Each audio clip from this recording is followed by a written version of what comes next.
I've seen a few things on how to take mock CATs and practice exams and all that. So somehow I was told that you should have a few rules, defined number of rules. So 10 golden rules for CAT, and follow them. This is your path to glory and genius and success and all of that. Right? Just kidding. A good framework to keep in mind a few very important things while taking the CAT. Right? First one, don't trade accuracy for speed. Just don't do this. Very often I find students saying, look, I'll attempt 17 so that even if I go wrong, I end up with a good score. That is just shooting in the dark. And you cannot have this thought process creep into your mind. It very often does.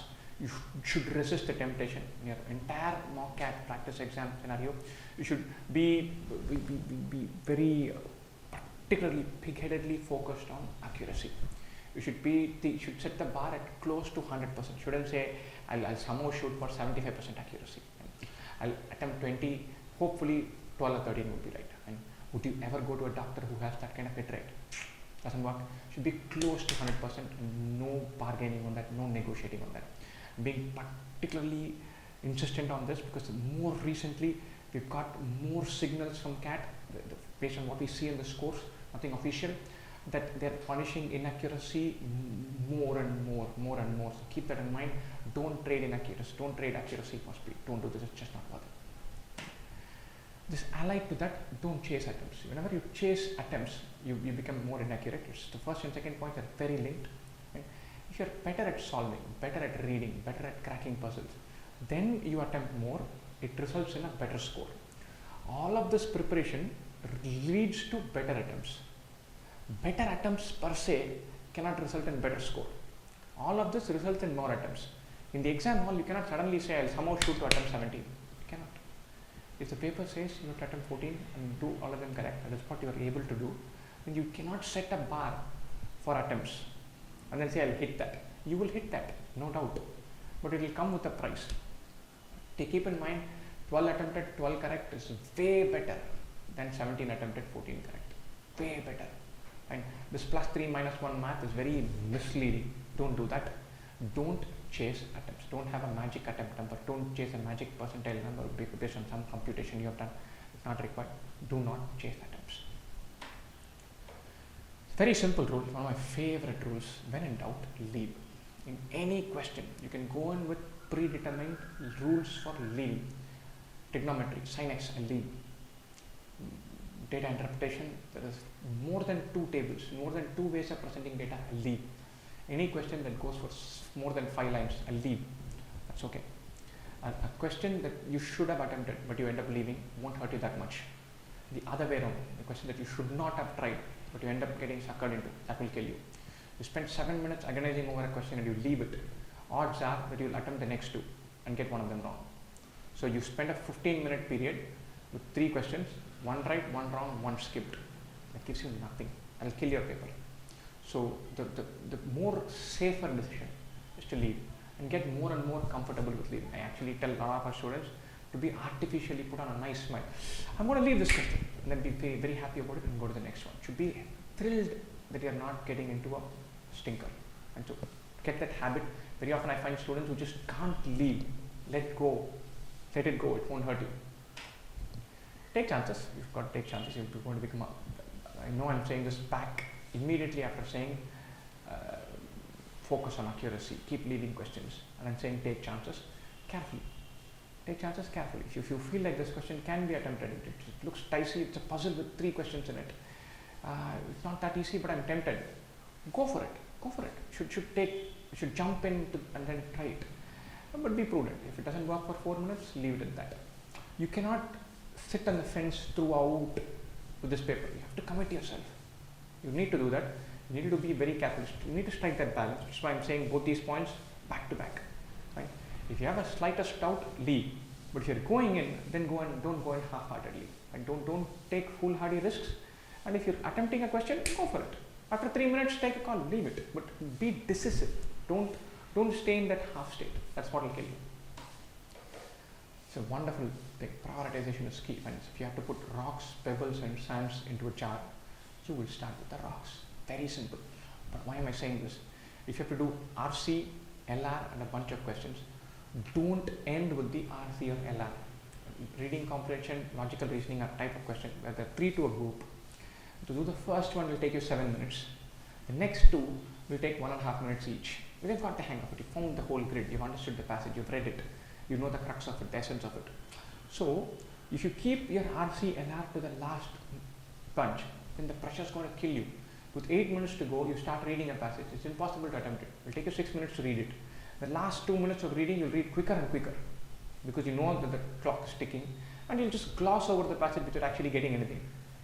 So make sure you don't end with any group questions. A very simple rule: no DI, no RC, no LR after minute number 60. That's it. Plug that in. Don't make these silly errors. Plans are nothing, planning is everything. Apparently this is what Eisenhower has said, attributed to him. Going with the plan, going with one idea of telling yourself, look, I'm going to attempt 12 questions or 14 questions. But listen to the paper. If it is too tough, bring it back to 10. If it is too easy, go up to 16. Have a strategy in place. Go in thinking, after having spent some time thinking, nothing is cast in stone. You have to listen to the paper and then build your strategy. Go in with some plan which is flexible. Quit chasing that one question. This is you tell yourself, look, I'm the doyen of work and rate, pipes and systems. How can I not get this question right? I mean, I have never missed a question from pipes and systems in my life. That one question is beautifully crafted. It is crafted in a way where you draws you in for 4 minutes, then makes you sweat, and then makes you attempt to mark the wrong choice. These guys who set the questions are brilliant. They're good. Cut them some slack. So they're able to create brilliant questions even from the simplest of topics in your favorite simple topic as well. You don't have that hang up. Leave it. Doesn't matter. One question, leaving a question will never hurt you. Fly off the blocks. This is one piece of input that I cannot say often enough. Very often, if you're prepared well, solving a question gets you going. In the exam, you have adrenaline and anxiety. Right? Should somehow make sure that adrenaline works for you, and anxiety stays low. Both go together. When you're worked up is when you get anxious. It's obvious. Everybody knows that. The best way to have the adrenaline feeding you is to jump into the paper. Look at the first question and start solving. Don't overanalyze the strategies and papers and all of that. If you're solving, then your mind is uncluttered. So fly off the block. You should say, look, I don't care about the strategy for this paper. First 10 questions, I'll look at the question. If I'm doing it, I'll do it. I'll take a decision. Once I've taken the decision, I'll fire and look at only that question. So fly off the blocks and run through. Then evaluate after half an hour. You still have time to rejig your plan, strategy, all of that. Respect the devil. Very important. The devil is in the details.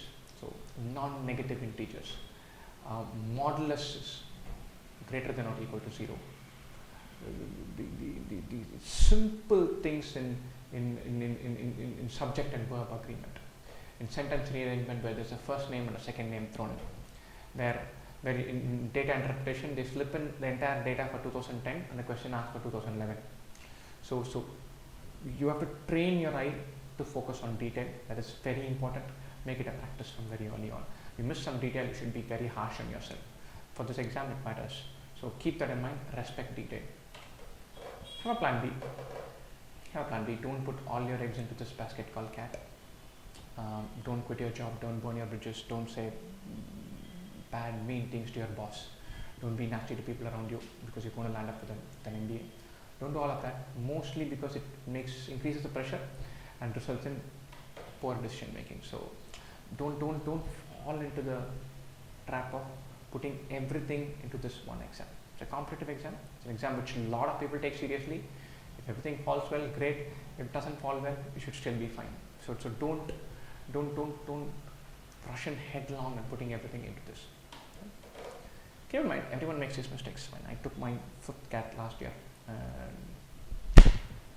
I had no pressure. I'm doing this to just get some information on the exam, and I've cracked this exam before, so I'm one of the least anxious guys going into the exam, textbook wise.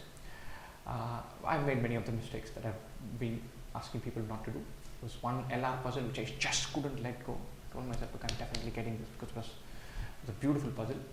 I took a chance and said, look, it may be this, and then tried it. It fell in place. So I was lucky that way.